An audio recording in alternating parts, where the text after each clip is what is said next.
African leaders are encouraging Africans to emulate Asia in order to accomplish huge strides in development and elimination of poverty. Speaking during an Asian Aspiration book launch written by former Nigerian President OLESUGUN Obasanjo and former Ethiopian Prime Minister HAILEMARIAM DESALEGN, among other authors, reveals what could be the secret to changing African fortunes. Chacha, who had an exclusive interview with the leaders, tells us more.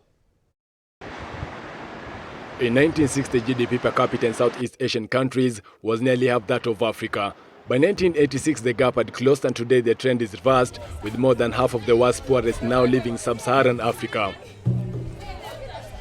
Following the Asian trends for most African countries, however, has been identified as one of the solutions. For instance, in the case of former Ethiopian Prime Minister HAILEMARIAM DESALEGN, who saw a way out of Africa. There is a deficit of political leadership in Africa. That brings, policy issues. A proper policy and strategy for development and democratization in Africa is still lacking. And the third one is we lack technocratic and meritocratic bureaucracy in Africa, which Asia has succeeded to have. I think these are the basic problems why Africa is lagging behind. Sharing his sentiments, former Nigerian President OLESUGUN Obasanjo said unity is key to accomplishing a thriving economy in Africa. Well, education is one, popular education. Unity is very important, political unity, inclusiveness. And we have to move away from ethnicity to nationality.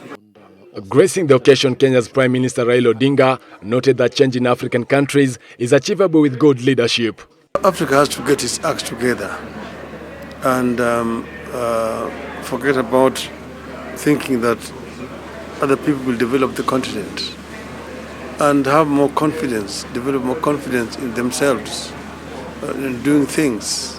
What Asia has done is achievable on the continent of Africa. And already you can see some countries are beginning to move towards that direction. Greg Miss, who heads the Johannesburg-based Brenthas Foundation, and Emily, an economist at the Brenthas Foundation, also authored the book that calls for unprecedented pragmatism in the pursuit of African success. Chacha, Switch TV, Nairobi.